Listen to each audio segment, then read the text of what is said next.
성장, 그 선교적 교회론 그러면은 이것도 마치 교회 성장을 위한 하나의 프로그램으로 적지 않은 목사님들이 실제로는 그렇게 이해해요. 그러니까 이때 말하는 교회 성장이라는 건강한이라는 단어를 앞에 붙이는 거지. 건강한 교회 성장 내지는 건강한 교회 교회의 목회, 그죠? 건강한 교회 목회, 건강한 교회 성장을 위해서 뭐가 필요한가? 그러면 지금은 뭐 알파 가정교회 뭐 많잖아요. 가정교회 운동, 알파 운동, 그다음에 뭐 옛날에 셀 운동, 그다음에 소그룹 운동, 제자 훈련, 뭐 오카노 목사님 제자 훈련, 그다음에 저쪽에 김성원 목사님, 부산의 김성원 목사님 두 날개, 그다음에 영국에서부터 건너온 알파 운동, 그다음에 그 전에는 뭐 트레스 디아스, 그건 뭐 캐톨릭에서도 넘어온 건데 뭐 트레스 디아스 뭐 이런 것도 있고. 뭐 계속 있었잖아요. 한국교회. 그 중간중간에는 뭐 일선단에서 뭐 또 DTS 해가지고 제자 훈련 같은 거 이런 것도 있고, 뭐 선교사 훈련도 있고, 뭐 여러 가지 있잖아요.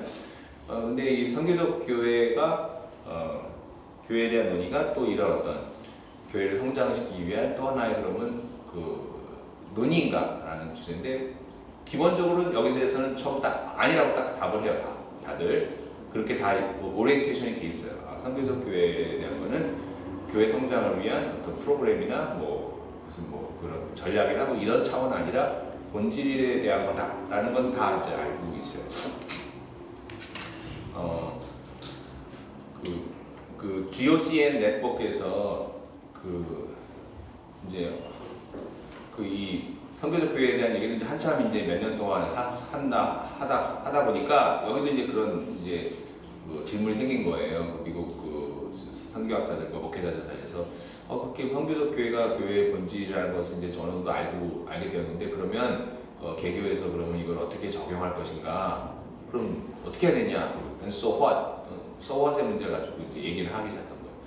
그래서 이제 한참 이렇게 얘기를 하다 보니까 또 미국 사람들은 엄청나게 이제 실용주의적이잖아요. 굉장히 실용주의. 데이터를 중시하고, 그다음에 정보를 중시하고, 그다음에 계획하는 걸 중시하고, 이렇게 그 문화거든요, 문화. 그러니까 이제 함께 만나서 이렇게 얘기를 하다 보니까 자연스럽게 그러면 교회에 어떤 이걸 프로그램화를 어떻게 할 것인가, 이걸 또 어떻게 프로그램을 해서 어떻게 해야지 잘 될 거야, 이런 얘기를 계속 하는 거예요. 근데 한참 이렇게 얘기를 하다 보니까 자기네끼리 깜짝 놀란 거예요. 자기네끼리 한참 이렇게 얘기하다 보니까 자기네끼리 깜짝 놀란 게 뭐냐면, 여러 해 전에 이 선교적 교회에 관한 이야기를 나눌 때, 미국 교회 문제에 대한 걸 씨름하고 나눌 때 본인들이 극복해야 된다고 생각하는 그 문제, 그죠? 교회 성장 운동, 그죠? 프로그램화하는 거, 뭐 전략 세우고 뭐하고 이러는 거, 막 어떻게 하면 뭘 할까, 그죠? 어떻게 하면 뭘 해야 되는가에 대한 거기에 대한 그 집착, 또 거기에 대해서 마음을 다 쏟아버리는 거, 본인들이 이제 그렇게 하고 있는 모습을 발견합니다. 그래서 깜짝 놀라가지고, 야, 이게 우리가 이런 문화 속에서 자란 게 이게 영향력이라는 게 보통 심각한 게 아니구나.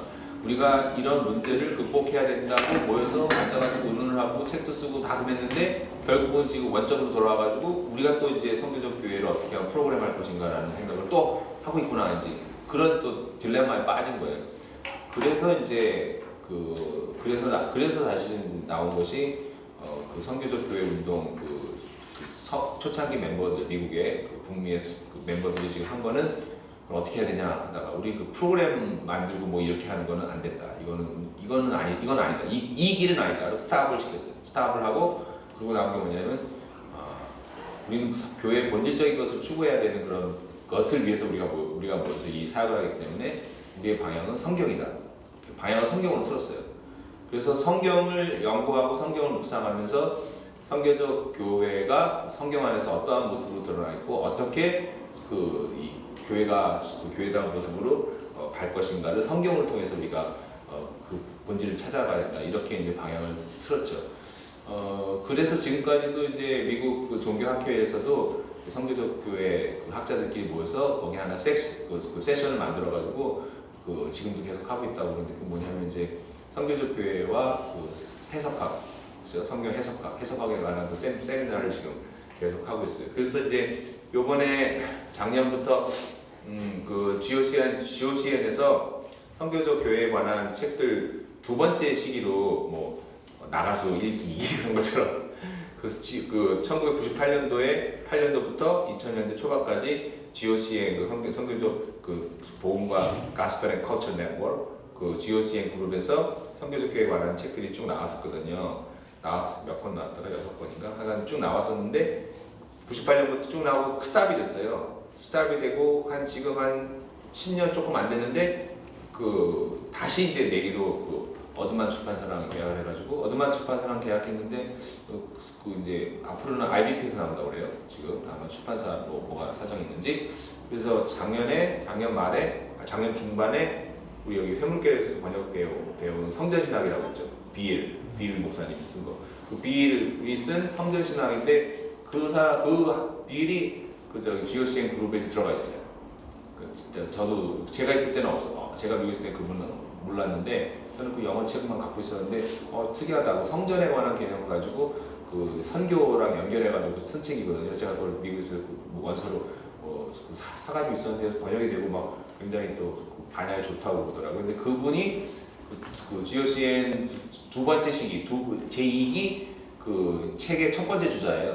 그래서 그 빌 교수가 바울 신학과 선교적 교회에 관계된 책을 해가지고 첫 번째 책을 냈고요. 작년에 중반에 그 작년 10월 후반에 저 지도 교수님이 구도 교수님이 Call to Witness라고 해가지고 증거하기 위하여 부름받았다. 그래서 교회론 자체를 증인 공동체의 교회로 그래가지고 10년 동안 쭉 발표하신 글들을 모아가지고 책으로 또 내주죠. 그러니까 그런 책이 나왔는데 첫 번째 책은 그 성경 중심의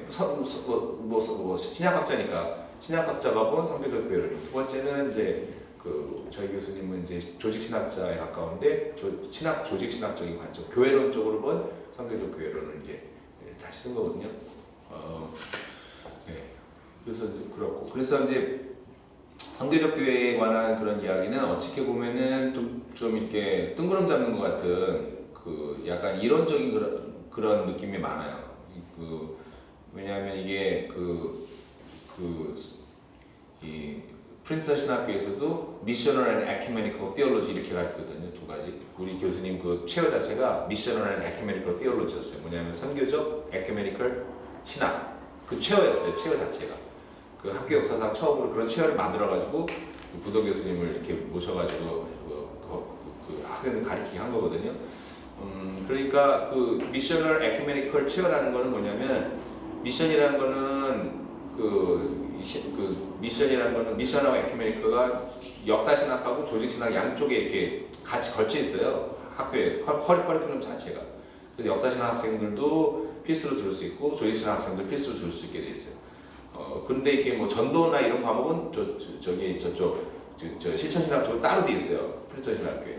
그래서 선교와 이 에큐메니컬 자체를 역사적인 것과 조직신학적인 교회론적인 그 이해를 가지고 해야 된다. 그런 어떤 그 학문적인 전통이 있어요. 그러니까 제가 접근하는 방법도 선교적 교회론과 그 지금 지난번에 했던 에큐메니컬 운동의 그 관계를 접근한 거는 에큐메니컬 운동과 그 선교적 교회론 그 자체가 사실은 뉴비긴을 알 때 가장 중요한 그거예요. 그러니까 에큐메니컬 운동을 잘 모르면 뉴비긴 자체가 이해가 안 돼요. 뉴비긴의 삶 자체가 이해가 안 돼요. 그래서 그런 의미에서는 말씀드렸고요.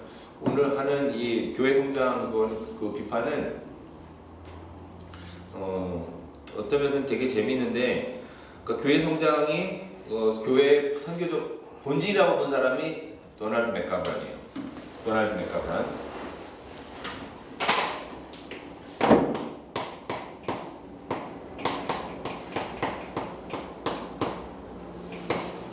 1965년도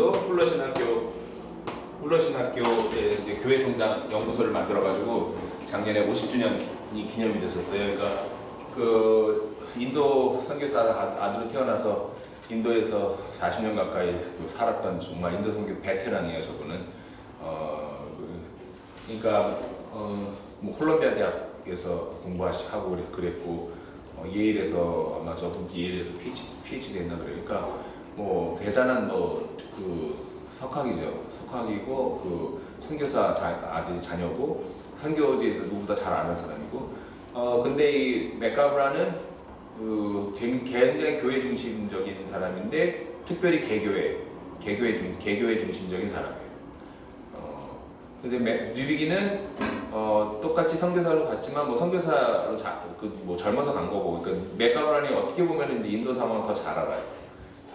근데 이 맥가브란은 이 개교회 중심의 교회 성장이 선교의 본질이다, 그렇게 이해하는 거고, 뉴비기는 교회 성장이 선교의 본질이 아니라 교회는 그냥 자연스럽게 하나님께서 성장케 하시는 건 하나님의 뜻 가운데 되어지는 것이고, 어떻게 보면 약간 좀 수동적인 거라고 볼 수 있는데, 그 당시에 서구 선교사들의 대체적인 어떤 입장이라고 보여져요, 사실 뉴비긴이. 맥가브란은 어떤 면에서는 되게 선구자적인 면이 있고, 어떤 면에서는 굉장히 반동적인 면이 있고, 굉장히 재미있는 캐릭터예요.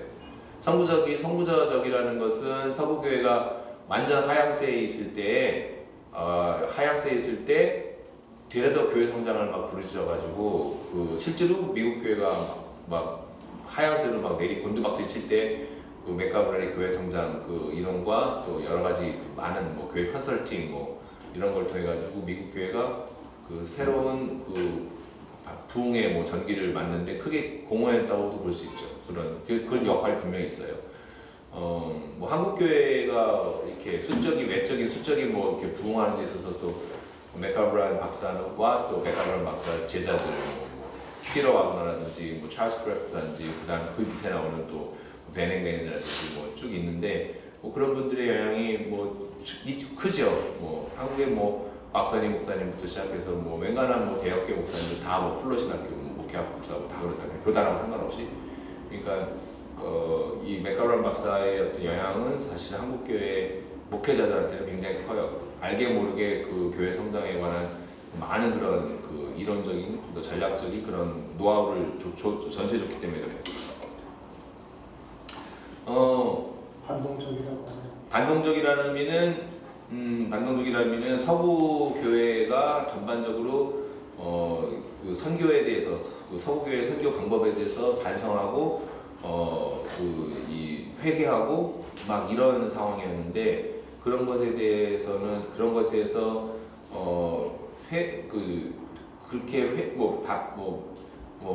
문제의식을 충분히 갖고 있었지만 이렇게 문제점을 가지고 막 실험하고 한다기보다는 옛날 스타일로 계속 밀고 나가려는 그런 게 강한 분이에요.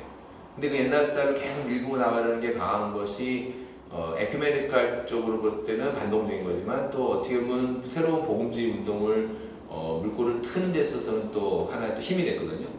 그러니까 반동적이라는 것은 이제 교회 연합 운동 면에 있어서, 그 다음에 신생국가들 안에 일어나는 그런 여러 가지 교회 운동 면에 있어서는 반동적이라고 볼 수 있는데, 그거는 좀 시각의 차이인 것도 있어요. 에큐메니컬적인 관점에서 반동적이지만 복음주의 운동에서는 맥가브란 박사 같은 사람은, 그는 어떻게 보면은 선구자 중에 한 사람이거든요. 선구자 한 사람. 그러니까 조금 평가는 좀 다르게 할 수 있어요. 뭐 한국교회 얘기를 들면은 뭐 홍정길 목사님 같은 분이 그때 인터뷰하면서 자기도 많이 실패한 사람이다, 뭐 이렇게까지 고백을 하셨어요.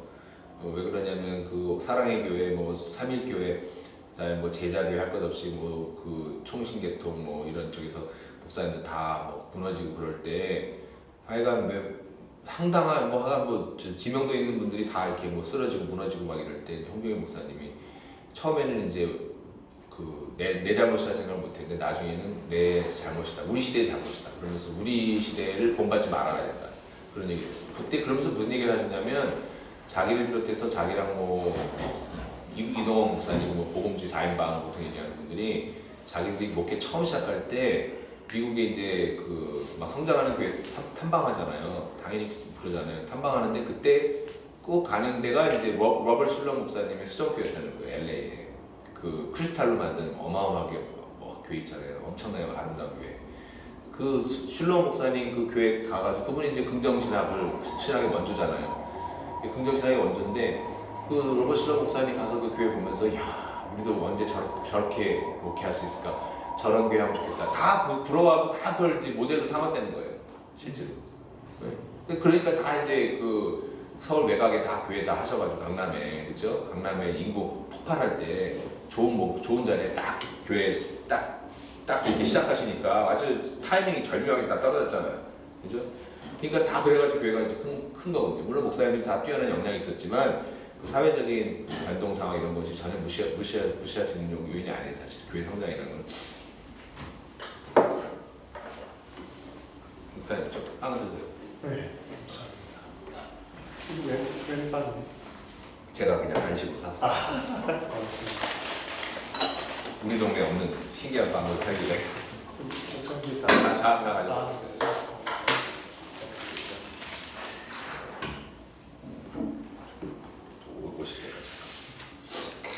질문 있으면 하세요. 여기까지.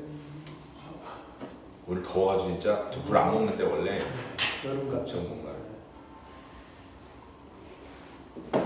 그러니까 지금은 이제 그 교회의 어떤 성장 운동에 대한 그런 많은 그 이론에 대해서 회의를 가지고 굉장히 반성하는 시기예요. 그러니까 뭐 그 사랑의 교회 제자 훈련에 대해서 제일 먼저 반대하고서는 그 들이받았던 사람은 전병훈 목사예요. 삼일교회 전병훈 목사님이 그 자기 제일 잘 나갈 때 그 뭐 목하는 거 들이받았죠. 무슨 제자 훈련 뭐 계집애들처럼 무슨 뭐 모여 앉아가지고 무슨 뭐 사격 공부하고 그렇다고 뭐 훌륭한 크리스찬이 되냐고 쫓잖아. 그냥 야성을 키워야지 그래가지고 전병훈 목사 야성이 충만하잖아요. 이게 그 야성적으로 키워야지. 그래서 뭐 새벽 뭐 3시도 전에 막 새벽기도 해가지고 막 젊은 사람들 막 불러 모으고 뭐 난리 났었죠. 뭐 그래서 막 카풀 해가지고 막 새벽 2시 반에 막 서울 전역에 있는 막 대학생들 막 새벽기도 오고 막 3시 넘어가고 뭐 자리 없고 뭐 그 전병 목사님 그 책 보면 자기는 2시 뭐 40 얼마인가 2시 반 얼마인가에 딱 일어나가지고 매일마다 새벽기도 준비하고 그런 날 있거든요. 그 뭐 젊은이 영웅이고 막 뜨는 스타였지. 그때 이제 자기가 뜨면서 깐 게 이제 사랑의 교회 지자 훈련이었어요, 사실. 그런데 근데 그렇게 새벽기도 하면 뭐하냐고. 새벽기도 하면 뭐하냐고. 자기의 삶과 자기의 마음을 하나님이 지켜주시려고 엄청 애썼을 텐데도 스스로 자기의 삶을 그렇게 망쳐버렸으니까. 그러니까 그 맥가브란 전후에 대형 교회 출연과 맞물려 들어가나요?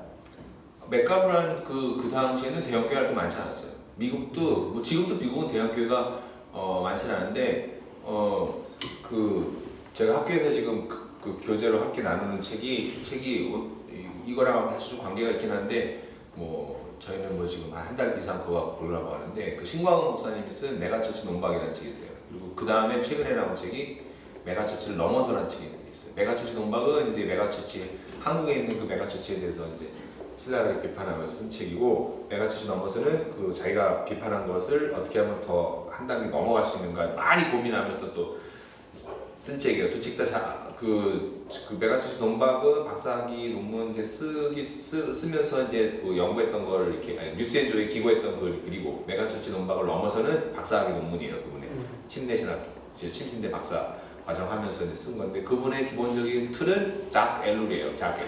작 엘룰 학회 뭐 그분이 부회장인가 막 또 하시고 그래서 굉장히 작 엘룰에 대해서 조예가 깊어요. 작 엘룰 저도 뭐 잘은 모르지만 좋아하는 뭐 학자 중에 하나긴 한데, 그 작 엘룰은 문명에 대한 비판이죠. 교회가 이제 세상 문명에 영향을 받아서 세상적인 문화, 특히 뭐 포스트 마더니즘에 영향받고 거기에 이제 같이 움직이는 것, 그다음에 자본주의의 그런 화되는 것, 뭐 만모니즘에 영향받고 이런 거 비판하는 거죠. 뭐 우리가 많이 하는 거. 근데 그 책 보면은 굉장히 그 도움이 많이 되실 거예요. 그 교회 성장에 대한 이론에 대해서 실질적인 비판, 한국 교회에 나타난 특히 대형 교회에 대한 비판은 뭐 신광훈 목사님이 뭐 제일 연구를 잘하신 것 같아요. 단지 이제 그 책을 보고 나서 제가 거기에 대해서 좀 뭔가 글을 좀 쓰려고 이제 생각을 많이 하는데, 비판적으로 쓰고 싶죠 저는. 왜냐, 그 대안은 못 제시해요. 그 목사님도 계속 거기서 고백을 해요. 내가 그렇다고 뭐 뾰족하게 뭐 대형 교회 비판하지만 자기도 뭐 사랑의 교회에서 훈련받았고 뭐 큰 교회에서 다 훈련받았고 뭐 큰 교회 목사님들한테 많이 빚을 졌고 은혜를 입었고 가르침 받았고 자기도 그렇다고 고백하면서, 그럼에도 불구하고 자기가 이렇게 쓸 수밖에 없는 거는 대학교에 문제가 너무 이제 심각하니까 그렇다 이렇게 그러거든요. 그러면서 이제 대안은 자기도 찾지 못하는데 뭐 매너나이트 그쪽으로 이제 조금 이렇게 대안을 제시해 보려고 애는 써요. 애는 쓰는데 저 그거 그렇게 갖고는 안 된다고 생각하고 개인적으로 대안이라기보다는 그 비판은 맞지만 비판을 넘어서서 현실교회에 대한 얘기를 좀 해줘야 된다. 현실교회. 그러면 대형교회 다 망하는 얘기냐? 그 미국에 있는 우리 제가 있던 곳 근처에 있는 어느 한 목사님이 이계준 목사님이라고 감리교 목사님이었는데 굉장히 좋은 목사님인데 대형교회는 망해야 된다 이런 책을 썼어요. 미국 교포 목사님인데 그 책을 그런 걸 썼어요. 글 같은 거 많이 쓰는 목사님이거든요.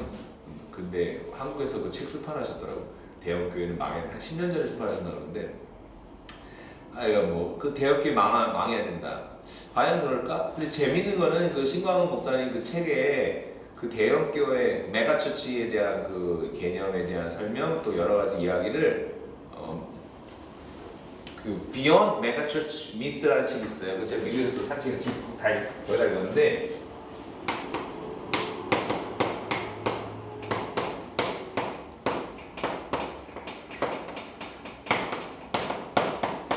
복수인지 단수인지 제가 헷갈리는데 복수 같은 느낌은 Beyond Megachurch Myth라고 메가처치에 관한 그 신화를 넘어서서 딱 제목을 보니까 메가처치를 그래도 좋게 옹호하려는 그런 제목 같죠. 이 책 서문에는 세르백 교회 무리고레 목사님이 우리가 드디어 기다리던 책이 드디어 나왔다 그러면서 막 쌍수를 들고 환영하면서 이 책을 친찬하는 그게 나와요. 근데 이 책의 저자가 두 사람인데 그 메가처치를 오랫동안 연구한 진짜 제대로 연구한 사람이고 두 분이 했는데 메가처치를 무조건 비판하는 건 좀 그렇다. 메가처치의 문제점이 있을 수 있지만 메가처치가 될 만한 왜 사람들이 메가처치에 모이는지 이해할 필요가 있고 왜 메가처치에 대한 미스라는 거는 이제 신화인데 메가처치에 대해서 사람들이 비판하는 거 있잖아요. 메가처치에 가면은 그냥 들러리로 간다. 은혜도 못 받, 말씀의 은혜도 못 받는다. 그냥 구경하러 간다. 또 제자가 안 된다. 그 다음에 목사님과의 아이 컨택트가 안 되니까 공동체성이 떨어진다. 기타 등등등등 많잖아요. 엔터테인먼트다. 많잖아요. 우리가 통상적으로 아는 거. 신광훈 목사님 주로 얘기 쭉 하는 거. 근데 그거 하나하나를 짚어가지고 실제로 미스다. 이거 신화다. 실제로 그렇지 않다. 더더군다나 메가처치에 다니는 교인들한테 자기가 오랫동안 조사하고 다 봤는데 메가처치에서 비판하는 것에 대해서 거기 현장에 있는 메가처치 교회와 교인들하고 목회자와 여기하고는 안 맞는다. 매칭 하나도 안 된다는 거예요. 그걸 조목조목 데이터를 가지고 구체적으로. 근데 굉장히 설득력이 있어요. 재밌는 거는 신광훈 목사님이 그렇게 비판하는 것에 대해서 조목조목 하는 것에 대한 얘기는 없이 책을 그쪽으로 다 안 읽으셨는지 앞에 보면 어쩐지 모르겠는데 이 책을 엄청 많이 인용하세요. 인용하는데 본인의 주장을 백업하는 것으로 인용을 해요. 이 책을. 그래서 제가 굉장히 뜨악한 거예요. 왜냐하면 이 책은 메가처치 그걸 적극적으로 변호하는 책인데 이 책을 가지고 메가처치 뒤에다 까는 거로 이 책을 인용하거든요. 그건 많이 안 맞잖아, 그죠? 이 저자가 원하는 건 그게 아닌데. 그래서 신광훈 목사님이 인용을 지금 잘못했던지 미스코스포시지 인용을 잘못했던지 책을 처음부터까지 안 읽었을 리는 없고 안 읽었을 수도 있죠. 안 읽고 그냥 원하는 것만 할 수도 있고 그리고 이 책 내용을 충분히 소화해서 그 책을 더 썼어야지 그게 공평한 거가 되는데 사실은 너무 일방적으로 부정적으로 그것만 부각했다는 생각. 왜냐하면 신광훈 목사님 책 딱 읽고 이거는 다 맞는 말인데 이건 좀 한쪽으로 치우쳤다. 다 맞는 말이지만 이런 생각을 했거든요. 왜냐하면 그 반대 급부를 얘기를 해야 되고 더더군다나 대형교회에 있는 성도들의 입장, 목회자들의 입장을 좀 얘기해 드렸는데 단 그건 있어요. 미국의 대형교회는 한국 대형교회보다는 상당히 그래도 건강해요. 그건 확실해요. 세르백 교회, 그다음 윌로우 크릭 교회, 그다음에 노스 포인트 처치라고 또 있어요. 조지아에 노스 포인트 처치 있고 미국에서 주목받는 그런 대형 교회 물론 문제 있는 교회도 있죠. 지난번에 누구죠? 시애틀에 있는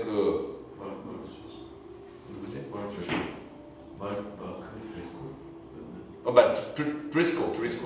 드리스코이라는 그 젊은 목사님인데 자기가 20대 후반에 개척해가지고 2만 명 가까이 되는 교회를 했고 그 멀티 사이트를 해가지고 이 브랜치 교회가 되게 많아요. 전형적인 뭐 우리 온누리 교회는 내가 다 미국 그런 교회 따라하는 거예요. 멀티 사이트 따라하는 건데 차이는 근데 그 교회는 망가졌어요 완전히. 거의 이제 문 닫을 지경까지 됐는데 왜냐면 그 목사님이 인격적으로 너무 이렇게 부족함을 드러내가지고 그렇게 했는데 그렇지 않고 상당히 그 많은 교회들이 되려 굉장히 더 좋은 모습으로 돼 있다고.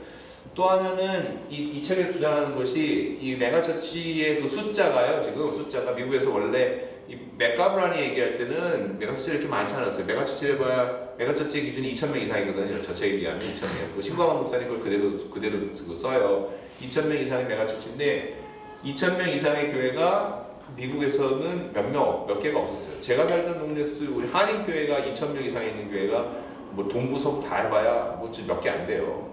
근데 미국 교회도 2,000명 있는 교회가 이 주 안에 몇 개 안 보여요.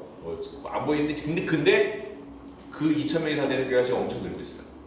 저 책도 나온 지가 지금 꽤 됐거든요. 한 5, 6년, 7, 8년 됐는데 제가 이 책을 번역할까 싶어가지고 왜냐면 번역이 안 돼 있어요. 확인해 보니까 그래가지고 알아봤더니 그 사랑의 교회 출판사에서 이 책을 판권을 갖고 있는데 출판 안 하고 있대요 지금.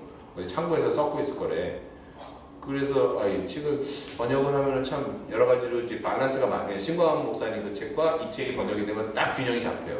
사실은 제가 볼 때는 이 책은 대형교회 목사님들이 엄청 정말 기뻐할 수 있는 정말 굿뉴스예요. 이 책은 왜냐하면은 대형교회가 가지고 있는 좋은 점을 많이 이렇게 소개를 했어요. 잘 연구를 해가지고 단 아까 말씀드렸어요. 미국에서 굉장히 좋은 평가를 듣고 지금도 사역을 잘하고 있는 그런 교회들과 우리가 뭐 세르백 교회나 밀러프릭 비판도 하지만 우리 한국에 있는 대형교회하고는 근본적으로 많이 달라요. 거기는 굉장히 자기 미국 사회 가지고 독특한 민주주의적인 그런 거, 그 다음에 혼자 독재할 수 없는 그런 시스템, 여러 가지 요인으로 인해서 한국하고는 달라요. 기본적으로 한국같이 이렇게 뭐 세습하고 뭐 이럴 수 있는 그 문화가 아니에요.